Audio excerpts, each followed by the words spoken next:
घमंडी ससुराल की। रमा को शादी के बाद भी पढ़ाई लिखाई का बड़ा ही शौक था। वो टीचर बनना चाहती थी।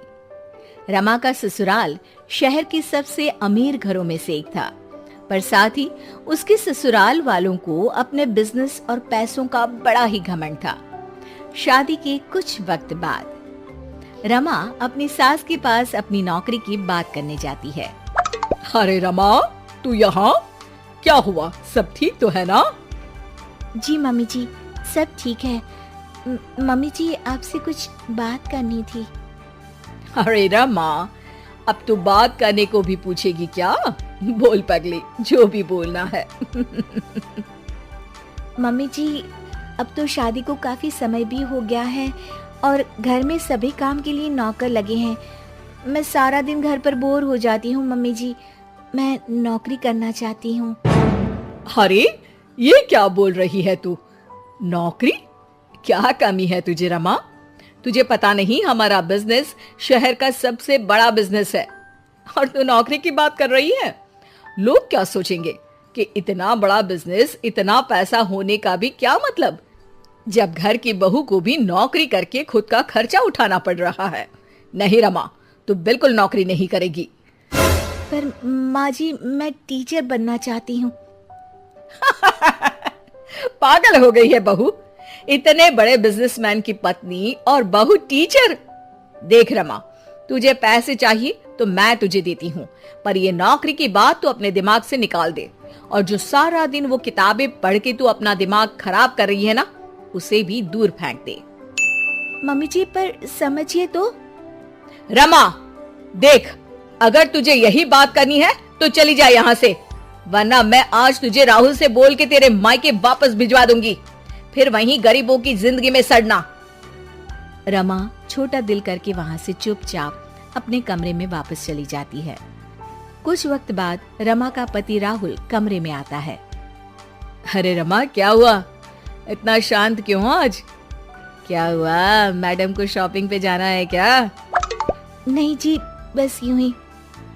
अरे बोलो भी रमा, तुम्हारा यूं शांत रहना मुझे अच्छा नहीं लगता। रमा पति के सामने नौकरी करने की बात रखते हुए कहती है, सुनिए ना, मैं नौकरी करना चाहती हूँ। मम्मी जी से इस बारे में बात हुई थी, लेकिन उन्होंने साफ इनकार कर दिया, इसलिए मैं आपकी सहमति चाहती हूँ। राहुल रमा की बात सुनकर जोरों से हंस पड़ता है।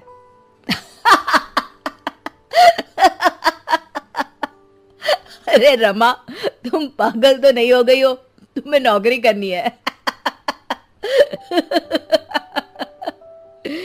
क्या कमी है तुम्हें? तुम्हें शॉपिंग पर जाना है तो मेरा क्रेडिट कार्ड लेकर जाओ, और वैसे भी तुम एक अमीर बिजनेसमैन की पत्नी हो, तुम भी ना रमा। रमा राहुल के सामने नौकरी करने की जिद करती है।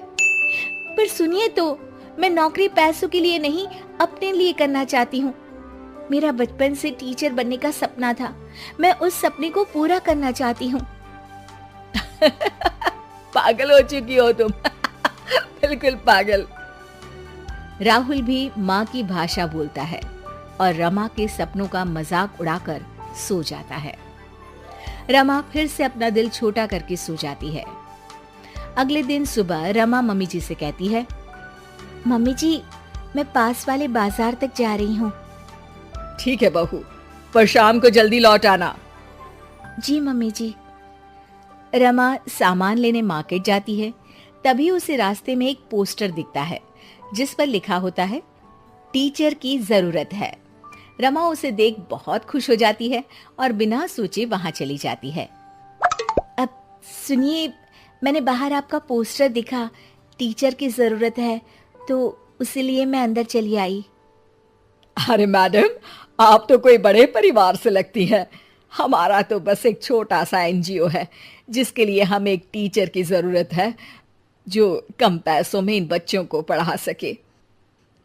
अरे नहीं नहीं, मुझे पैसों की जरूरत नहीं है, मैं बस इन बच्चों को पढ़ाकर टीचर बनना चाहती हूँ। अच्छा मैडम जी, अब कल सुबह से रोज आ जाइएगा। रमा वहां से चली जाती है। अगले दिन, मम्मी जी, मेरी सहेली नई किटी पार्टी खोल रही है, तो मुझे कुछ दिन रोज उसके यहाँ जाना है। क्या मैं जा सकती हूँ मम्मी जी? सासू माँ खुश हो जाती है। अरे वाह रमा, किटी पार्टी, मैं भी चलती हूँ तेरे साथ। सासू माँ के साथ चलने की बात सुन रमा डर जाती है। जी जी जी जी माँ जी, वहाँ कोई आपकी उम्र का नहीं होगा, आप वहाँ बोर हो जाएंगी। अच्छा ठीक है बहू, तू जा, पर शाम को वक्त से आ जाना। हाँ। रमा सासू माँ से झूठ बोल बच्चों को पढ़ाने निकल जाती है। वक्त बीतता चला जाता है और कई दिनों तक यही सिलसिला चलता रहता है। एक दिन अचानक, अरे ये रमा के कमरे में कॉपी और पेन, ये तो बच्चों की कॉपी लगती है। रमा, ओ रमा, तेरे कमरे में ये बच्चों की कॉपी और पेन कहां से आया? रमा डरती हुई वहां आती है। जी जी मम्मी जी, वो बुक ना शायद मेरी सहेली के बच्चों ने रख दी होगी, तभी आज बैग खोलते वक्त यहीं रह गई। सासू माँ रमा की बात सुन शक में आ जाती है। अगले दिन जब रमा घर से बच्चों को पढ़ाने निकलती है तो सासू माँ रमा का पीछा करती है। अचानक सासू माँ रमा को स्कूल में रंगे हाथों पकड़ लेती है। ओह माय गॉड, तो ये थी तेरी किटी पार्टी। मेरे तो कर्म ही फूट गए जो ऐसी बहू मिली। क्या मुंह दिखाएंगे हम दुनिया वालों को जब उनको ये बात पता चलेगी कि इतने बड़े बिजनेसमैन घर की बहू छुप के यहां नौकरी कर रही है। ओह गॉड, ये सब देखने से पहले मैं मर क्यों नहीं गई? तूने तो हमारा नाम ही डुबो दिया। चल घर, अभी बताती हूं तुझे। सासू माँ गुस्से में रमा को घर ले ही जा रही होती है कि तभी वहां स्कूल का मैनेजर आ जाता है और रमा से कहता है, अब मैडम जी, आपका बहुत बहुत धन्यवाद। आज आपकी वजह से हमारे एनजीओ के बच्चों ने शहर में टॉप कर हमारे एनजीओ का नाम रोशन किया है। आपका शुक्रिया मैडम जी। इतने अमीर परिवार से होने के बावजूद भी आपने बिना पैसों के इन बच्चों को पढ़ाया। जब तक आप जैसे लोग इस दुनिया में हैं, कोई गरीब का बच्चा पढ़ाई में पीछे नहीं रहेगा। मैनेजर की बातें सुन सासू माँ का रमा के प्रति दिल पिघल जाता है और वो रमा से कहती है, बहू, तू कल से रोज इन बच्चों को पढ़ाने जा सकती है, पर साथ ही इन बच्चों के लिए नए कपड़े और किताबें भी ले जाना। इन बच्चों की पढ़ाई में कोई कमी नहीं होनी चाहिए। सासू माँ की बातें सुन रमा खुश हो जाती है और फिर से बच्चों को पढ़ाने में लग जाती है, पर अब छुपाकर नहीं, खुलेआम।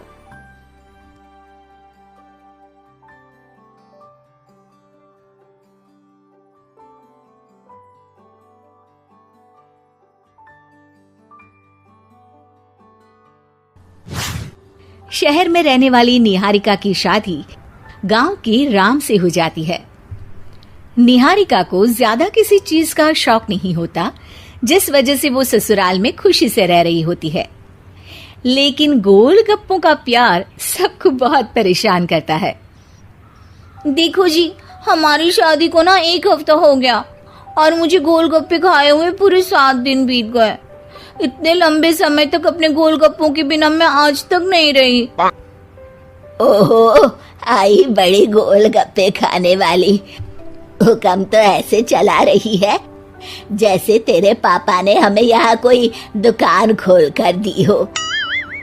बेटी तो दी है ना, अब उसे थोड़े गोलगप्पे तो आप भी खिला सकते हैं ना। अरे देखो तो जरा, नास पीटे गोलगप्पों के पीछे कैसे कैंची की जैसी जुबान चल रही है इसकी। देखिए मम्मी जी, आप भले मुझे कुछ भी बोलिए, लेकिन अपने गोलगप्पों के लिए मैं कुछ नहीं सुन सकती। हाँ। अरे मैं तुम्हें गोलगप्पे खिला दूंगा, थोड़ा सब्र तो करो। पिछले 7 दिनों से सब्र ही तो कर रही हो ना।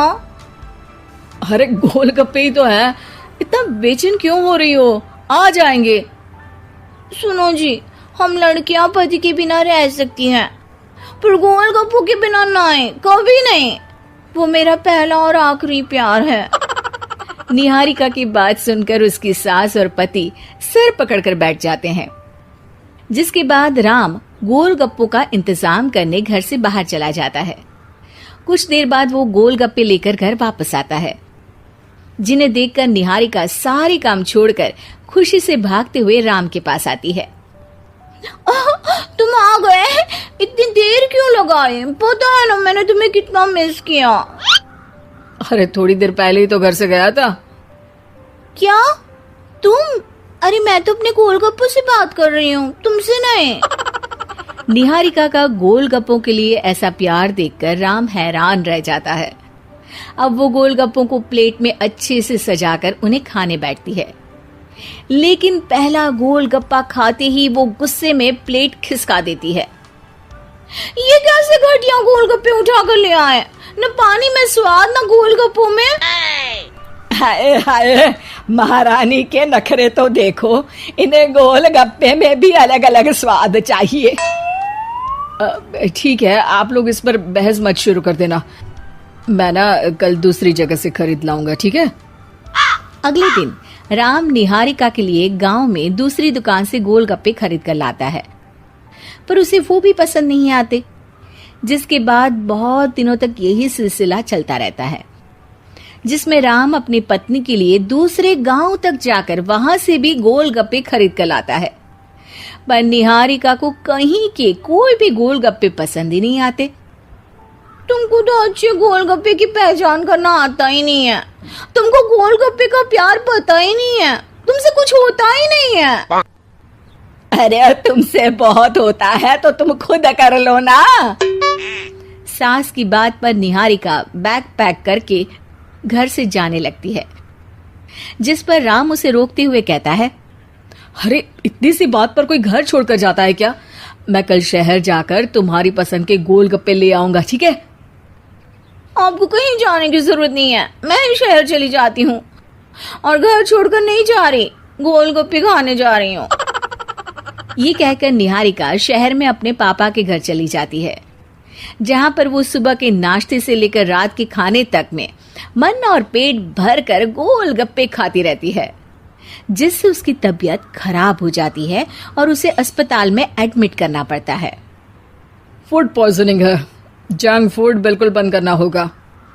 लो, बहुत गोलगप्पे गोलगप्पे करती रहती थी, कर दिया ना गोलगप्पे ने बीमार।